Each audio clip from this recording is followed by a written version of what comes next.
Hello, hello, hello. I'm Hojo. And I'm Hunnsy'S. And welcome to this, the 44th episode of Hojo and Hunnsy'S Hard Rock House, the safe space, you know it by now, for old Gumbies just like us, where Hunnsy'S says I'm not allowed to mention the new Sleep Token album, even though it came out last week. You did drop me a note saying how you thought it was brilliant, and I'd like to think that I ignored that message. Quite right. You ignored it completely. And I've got nothing against Sleep Token. I'm just trying to talk you down off the cliff edge of tokenism. I'm a token sleep token. I think there's fucking millions of them. I'm just trying to talk you down off that ledge of the midlife crisis where you think you can be accepted by the younger audience. Yeah, and you can't. You can't. Just stop being silly. Take that mask off. Put some stuff on that you actually know about. Age appropriate. Yeah, age appropriate heavy metal. I got a brilliant message from Steve Danger this morning. Wolfsbane drummer. Wolfsbane drummer Steve Danger. I've toured with him. He sent me a absolutely hilarious message today. He said, "You and Hojo are a right pair of cunts." Can I say that? I hope that was it. No, he said, "I'm in Manchester heading towards Richmond Tea Rooms, a lovely tea room at the heart of the gay village. Nice. Listening to episode 41 when Hojo talks about your wedding and that there was no fisting at the wedding, which made me laugh out loud, a little too loudly, but it was the ouch that made a little bit of wee leak out." You see, we aim to please. And I say, if Steve Danger of Wolfsbane is excited by our podcast, then surely that makes us number one hard rock podcast in the universe. Steve Danger, Danny Malone, Michael Coons. We've got the greatest. Where are the T-shirts, Coons? Oh, Danny Malone said he sent me a message asking me for my address. Did he send that? Yeah, he sent one to me saying he's bought us a present from New York. Have you received yours yet? No, not yet. Have you? I haven't either. Where's the present, Malone? Come on, Malone. What's going on? We're all juiced up.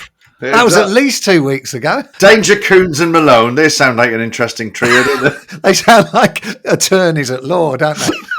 Danger, Coons and Malone, representing rock's underbelly. Anyway, yeah. Anyway, enough of this, as they say in Spinal Tap, enough of my yakking. We need to talk about serious things, Hunnsy'S. Serious announcement about wanting to get information. We want information. I'm not a number, I'm a free man. But we do. We seriously need information from you, the esteemed single-digit listeners. We're trying to find out a little bit more about what it is that you want from Hojo and Hunnsy'S Hard Rock House. Because let's face it, it takes a lot of effort. You know, I'm always moaning, aren't I, Hunnsy'S, about the amount of effort it takes to edit these damn things. Yeah, it's incessant. You should see the amount of messages he sends me going, fed up with the editing. Yeah. And we need to find out, frankly, from you, the single-digit listeners, whether you would be prepared to put your hands in your pockets to a very small degree to support our ongoing endeavours on Hojo and Hunnsy'S Hard Rock House. You knew this was coming at some point, didn't you? We never wanted to put advertising on this podcast. We don't want your podcast interrupted by someone trying to sell you some window cleaning fluid. Exactly. Or 2 free tickets to the Stuffed Animal Museum in Tring. I would take that advert. But we don't want to do that. No, because it's fucking annoying, isn't it, having adverts on pods? So what we need to find out, frankly, is whether you lot out there who love what we do would be prepared for a very small investment. Price of a pint. To support Hojo and Hunnsy'S Hard Rock House. And we'd even do more for you, were that the case. We've got lots of plans of things we would like to do. But we need to find out whether you would be able to help us make this, frankly, more professional. Is that what we're trying to say, Hunnsy'S? No, I wouldn't go that far.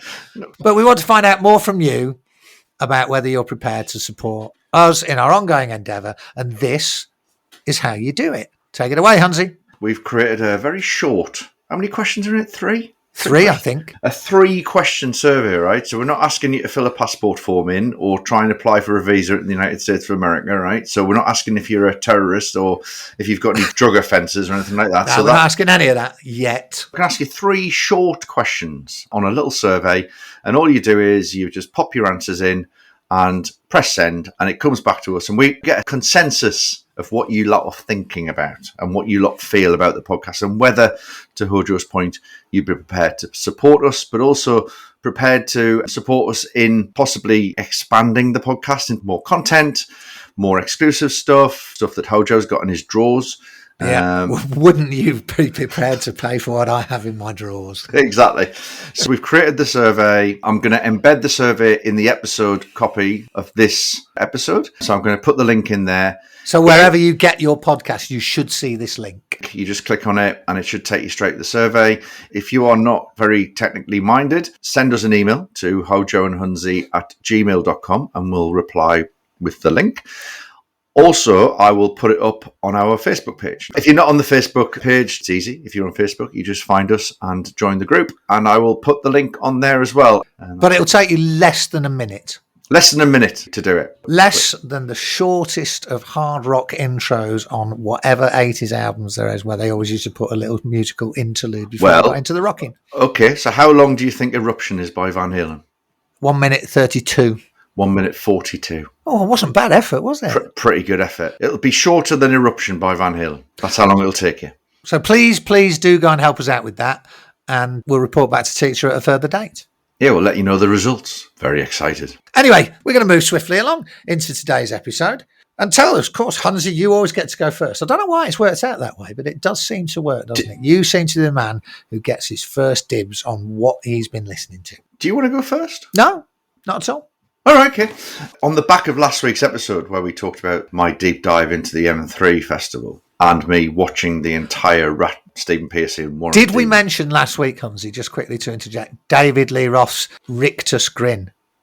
The fact he couldn't stop smiling. And the weird thing is David Lee Roth's mouth is actually wider than his head. It seems physically impossible, but somehow he pulls it off, doesn't he? Yeah, it's incredible. He had a constant fixed grin. So you did go and watch the footage, which is great. Yeah, he could put a cucumber in his mouth lengthways, couldn't he? Yeah, easy. He's always been quite smiley, though, Dave, hasn't he? He's a smiley man, but it's one hell of a mouth. When he's in full Roth mode for the cameras, as soon as there's a camera and audience, he goes into full Roth mode, where the grin just goes massive. Sure does. But when he's off Roth mode, like your story that you told when you met him backstage at Wolverhampton or whatever, 20 minutes of Roth mode and then fuck off, and he goes back into... I think the smile literally comes off and goes in the smile flight case, ready to be taken out when he's on stage. Yeah, but we digress. We've already done it. We don't know who you're going to tell us is the album you've been listening to, as usual. Well, after my M3 deep dive, I went back and listened to my favourite album by this band. Was it Rat? Because you listened to the whole of their set? Yeah, it was Rat. Yeah, it was Rat, wasn't it? I Rat. thought it would be. Yeah. Was it Out of the Cellar or Invasion of Your Privacy? Which one was it?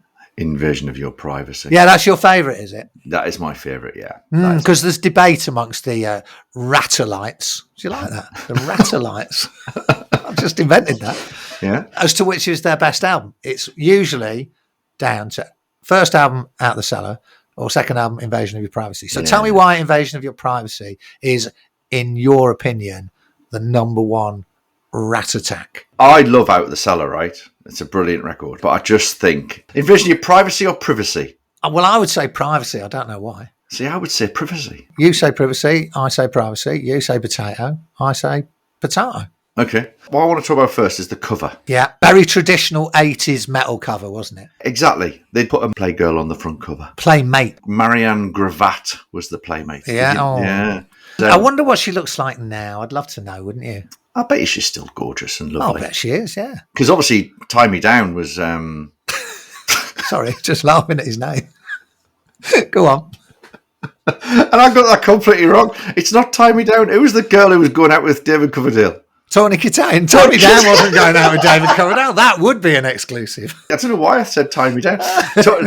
Tony Kitane. Because you wish he was going out with David Coverdale. What different? That would be funny, wouldn't it? Tie Me Down from Faster Pussycat on a date with David Coverdale. It would be brilliant. Can you imagine that date? I would pay some money to see that. Two of them sat across a restaurant table looking longingly into each other's eyes. Ah, what a thought. Coverdale. It'd be beautiful. What do you think Coverdale's chat-up line would be? Oh, darling. Hello, Timey. Is it Timey or Tamey? Yeah, I think I'll call you Tamey. I'd like you to tame me. Tame me. But of course, darling, if you want to tie me, you can tie me. Yes, that's also all right by me. Anyway. Can we get AI to do anything with that? Create me an image of Tie Me Down from Faster Pussycat. Having a dinner date with David Coverdale. Be brilliant. I'll give it a go. Try it out. So Tony Kittin featured heavily in the band's previous releases and videos and stuff like that. And then when they moved into the second album, Envision Your Privacy, they ditched Tony Kittin, went, no, you're gone. We're all about Marianne Gravatt now, right? Yeah. And she featured in the video for Lay It Down. Did she? She did. They always used to have a lot of wind machines, didn't they, where these playmates were concerned, blowing the skirts up and blowing the hair back and all that kind of stuff. Yeah, because there was that Whitesnake video, wasn't there, with Coverdale and Tony Kittin on the bonnet of a car. Yeah, I think that would be very uncomfortable for frolicking, don't you? Have you ever tried it? I've never tried it. I think it'd be terrible. Well, frolicking while it's windy. Well, frolicking on a car bonnet was what I really meant. No, I've never done that. No, you'd ruin the paintwork. But Tony Kittin... Marianne Gravatt is on the front cover. Tommy Down's on the front cover. Yeah. Marianne Gravatt is on the front cover in a bedroom, and I don't know, is she putting a sock on? Maybe she's putting a sock on. Yeah, she's got little white bobby socks, hasn't she, if I remember rightly? Yeah, she's putting a sock on, and she's rather carelessly left the doors open to her window. That's she? Yeah. And that's where the wind's coming in from. There's no wind on the front cover. She's let the doors open. Right. And she's almost inviting an intruder, isn't she? Yes. Because it's dark outside and it's very sinister. And I see what they're trying to do there with the invasion of your privacy idea. It's a literal interpretation. It is. That's the cover, right? But let's get to the music. It was a big step up for me from the first record on many levels. Why do you think that? DeMartini's playing went up a level. His riffing was just unbelievable on this record. On Lay It Down, that is a riff that when George Lynch heard that, he went, shit, that's really good. Why George Lynch? Because George Lynch is one of the kings of the riffs, isn't he? In that period, Dokken were writing some killer riffs. The Sunset Strip riff meister. And it's that sound. You know, the one thing I really hated about a lot of those riffs in the 80s, they couldn't resist putting a little squeal in at the end of every riff that the guitar plays. Remember? It's like, wee! At the end of everything. Why did they do that? Don't know. There's none of that on this record. That's good to hear. None of that. Some of the riffing on it is just unbelievable. What's your favourite riff on the album? Well, it's a track that I often tell people about and they kind of forget about it and just go back and listen to it and go, oh my God, that's brilliant. And it actually wasn't written by DeMartini or Pierce. It was written by Juan Krausier. Okay. Yeah. What you give is what you get. What you give is what you get. No, not that one. No, not that. That's the jam. Yeah, that is the jam. How does it go? It goes da da da da da da da and then this solo comes. Right, got it. Can you do the solo? No. I thought the riff was good that you did. Yeah, the riff was really good. I was hoping for a solo. The riff, the album. There's a couple of tracks on it, but generally it is banger, banger, banger, banger. This album, and the American public voted along with you. Because they loved it, didn't they? It literally took them to the next level. They weren't playing stadiums, but they were playing big shows in America when they were touring this record. Do I now have to state my opinion on Rat? I just never really got it with Rat. Did you not? Don't know why. It wasn't that I hated them or anything like that, but I couldn't really get excited about it for some reason. I don't know why. It all fell apart after this record for me. Dancing Undercover wasn't very good. It was a bit bitty. It just felt as if they'd lost their mojo a little bit after this record. Uh-huh. But this record, man, I remember seeing them at what was the Castle Donington Monsters of Rock Festival. And it's always going to be the Castle Donington Monsters of Rock Festival, in my opinion. 1985. I think they were second on the bill. I think Magnum opened and then Rat came on. And obviously, out of the cellar, people knew Round and Round and the New Wanted Man. But I think they were playing tracks off this record that nobody had heard. But that's not the story. I went to that festival with someone who is a friend of yours and mine, and I'm not going to mention who it is because of the story. Okay, something embarrassing happens, does it? Something absolutely hilarious. He wasn't a big fan of Rat. He spent the whole way down to the festival going, oh, I only want to see Metallica. I'm not interested in this namby-pamby fucking glam shit, right? He says he was all about the thrash. I managed to go down and see Rat. I says, come on, Rat are playing. He's like, oh, do I have to? I said, all right, come on, just come and watch this. So we managed to sort of get ourselves pretty close to the front, but it was packed. And they came on, and then, you know, when there's like that sort of surge of the crowd. Yes. And we kind of lost each other. I couldn't see where he went. So I just watched the gig on my own, and they were brilliant. Rat had finished, and the crowd started dispersing out. And eventually he appears. And as it happened, he was only about 30 foot away from me. And I said, did you watch them? He went, that was like the best gig I've ever seen in my life. And I was like, really? He's going, Yeah. fucking amazing. Unbelievable. I was going, you're a little bit over keen here on this. Right, considering you didn't want to see him earlier. Go to the bar and get a beer. And I went, seriously, did you think they were brilliant? He went, I didn't listen to them. I lost you when the crowd surged forward. And he says, anyway, I ended up somewhere else. And there was this bird in front of me. And we just started talking. And within 3 minutes, she had my trousers down and was giving me a nosh. What, in the field? In the crowd, yeah. Tremendous performance. He says, I was watching them, but I wasn't listening. Because they only did like a 20-minute set or something like that. He says, seriously, she spent the whole set down there. And if anybody knows... Can we get her on? This tremendous lady. Let's get her on. Well, there's probably more of a chance of her coming on if I revealed who it was, but I'm not going to reveal who it was. No, probably not wise, is it? And he's a responsible adult now. I wouldn't say responsible, but he's... Okay. Yeah. Well, now, obviously, as soon as we go off air, you're going to have to tell me who this is. I've got my ideas already. To be honest with you, though, I'm amazed that you're still able to say that Rat's Invasion of Your Privacy is an album that you've been listening to, because obviously I wouldn't be able to think of anything else but that story. Well, congratulations. Brilliant tale. And if that's what Rat does to its fans, wow. If it has that effect on a lady, Yeah. I might have to get Mother Johnson to listen to Invasion of Your Privacy now. See what happens. The thing about it was, he was there with his girlfriend and she was backstage. Very poor behaviour. Very poor behaviour. But anyway, Invasion of Your Privacy by Rat. And that really was an invasion of his privacy, wasn't it? Fantastic story, fantastic album. Well done, Hunsy. That really made me laugh. Thank you very much. What have you been listening to? I can't tell you anything that's going to even be remotely comparable to that. But I will tell you what I've been listening to. It's an album that probably divides opinion as to whether it really is bona fide hard rock house material. It's not Sleep Token, but it's completely at the other end of the spectrum, I would say. It's an album from 1977, long time ago, December 1977, on the Columbia Records label. Yeah. And it's the debut album by a guy, I'm interested to know what you think about him, Eddie Money. Eddie Money. He's one of those guys that I've always wanted to get more into him. I wanted to go and investigate more of his catalogue, because what I've heard, I've really liked. But Yeah. for whatever reason, I've never really done that. I've dabbled. Every time I dabble, I go, oh, I'm going to listen to more because it's really good. This is the place to start. Yeah. Debut album from Eddie Money, 1977. It's a really well-crafted, brilliant selection of songs that really draw on all kinds of different influences. It's not a pure hard rock album. It's not like an Aerosmith record or a Fogat record from the same period of time. Is it in that kind of John Waite type vibe? Not really, no. It's much more American at its heart.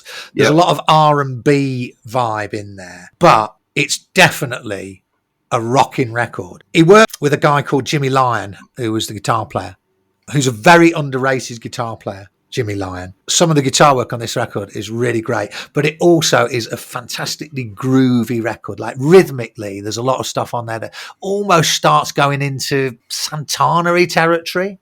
Right, okay. So it's got grooves. You can move to it. Eddie's got a really fantastic gravelly rock voice. He's in that kind of Rod Stewart-y vibe. Yeah. And if you're English, really, Rod Stewart, for many people, is the ultimate rock singer. But Eddie Money never really became very well known in the UK. This debut album went double platinum in America. So he's much more known in America. And our single digit listeners over there, who are of a certain age like we are, will surely know the two big hits off this album. The opening track, 2 Tickets to Paradise. Do you know that one, Hunsy? I think I do, actually. We've got 2 tickets to paradise. Yeah. Why did he never get any critical acclaim over here? I don't really know. Maybe because he fell between two stools. Maybe the rockers thought he wasn't hard enough, and what would become the Michael Bolton school maybe thought he was a bit too rock. But there are some absolutely amazing tracks on this. There's Baby Hold On. Do you know that one? Baby, hold on. Yeah, I know that one. Yeah, I know that one. Fantastic track. These are all tracks that I've dabbled in, you see. Yeah. Want to be a rock and roll star? Save a Little Room in Your Heart for Me. So Good to Be in Love Again. He obviously liked to write very long titles, didn't he? Yeah. But a lot of variety in there. There's some soul, there's some funk, there's some rock and roll, but it's still, in my opinion, a hard rock record at its core. And the interesting thing is, there was a reissue of it came out on Rock Candy Records, sister label of the magazine that keeps you and I gainfully employed Hunnsy's. And the reissue came out in 2013, and the sleeve notes were written by nobody other than myself. And I interviewed Eddie at the time. When I pulled this out of the CD pile and played it again yesterday, I couldn't believe it was 12 years since I interviewed Eddie Money. Of course, he's gone now, sadly. But I couldn't believe it was that long ago. But what I do remember was he was a really, really funny guy. He could have been a stand-up comedian. All through the interview, I was laughing my head off. He's from the East Coast, so he had that wisecracking New Yorker vibe about him. He had a great voice, didn't he? His voice was really good. Genuinely, I'd put him up there with Rod Stewart. I always felt he had a little bit of a Bob Seger-y type. Yeah, and there's a bit of Bob Seger in there for sure. Yeah. But he told me this story, and when I was reading the sleeve notes that I'd written 13 years ago now, it just reminded me of it. I'm going to read the story from it because it's so funny. I said, so how did it feel when the album went gangbusters? And he said, I'm not going to do the accent. He said, first time I heard one of the songs from the album on AM radio, I was just so thrilled. I had to call my mum back east. I was in the car when the song came on, so I pulled over at the next payphone and called long distance. This was in the days before mobile phones, of course. So I called my mum, cost me something like $5. And when she came on the line, I was almost crying. I said, Mum, I can't believe it. They're playing my song on AM radio. Do you know what she said? Eddie, I told you not to call me on my mahjong night. How old is he when he broke through then? Oh, 77. Well, he wasn't a kid. He'd been on the circuit in New York a little bit, and then he'd moved out west to try and make it. And he'd end up being managed by Bill Graham. You know, Bill Graham, the famous San Francisco promoter. So he had some corporate muscle behind him by that stage, but it'd take him a long time to get there. Right. And he'd also tell this story because he's obviously he's Irish stock. So his real name was Eddie Mahoney. They shortened it to Money. And he said, yeah, it was an old girlfriend of mine who said I should take 2 letters out and stop being called Mahoney. And that way I would always have money. Because he was always skint, obviously. And then he said to me at the time, he went, yeah, and I keep saying to my wife, why didn't we call our son Owen? Owen Money. So he was a tremendous comedian. Yeah, very good. And a tremendous singer. And this album is absolutely one of my favourites. If you love that warm sounding American radio rock done brilliantly, at the days before it became totally corporate and MTV and high hair and all the rest of it, there was still some soul in it at that point. And I think this Eddie Money album is a really fantastic record, 10 great songs on it. And I would really recommend that if you don't know it, go back and check it out. Or even better, buy the Rock Candy Records reissue, because my sleeve notes alone are worth the price of admission. I'm just looking at it now. There's a Smokey Robinson cover on there. Yeah. I tell you, to do a Smokey Robinson song. Would you like to have a go at that? No. I think that might be above my pay grade. It might be tricky. But Eddie, he'd take on all comers. I'll go and check this out. No, honestly, it's a really great record. Good choice. So there you go. That's my album of the day. Nobody gave me a blowjob while listening to it, unfortunately, but hey, you know. But you're off now to put Invasion of Your Privacy on vinyl. Yeah. And see what happens. Hunnsy, it's time to go. We've had good fun as we always do, and some interesting stories, and the censors will be after you for that one, no doubt. But what we have to say before we go, of course, is please do go and fill in the shortest survey of all time. Little titty less than a minute. 3 questions. That's it. Exactly. And we'd be very grateful if you should do it. Anyway, pal, it's time for us to go. We'll see you same time, same place next week. Enjoy the rest of your week. What's left of it, my friend. If Invasion of the Privacy works, believe you me, I'll be enjoying it. See you later. See you later. Bye. Bye.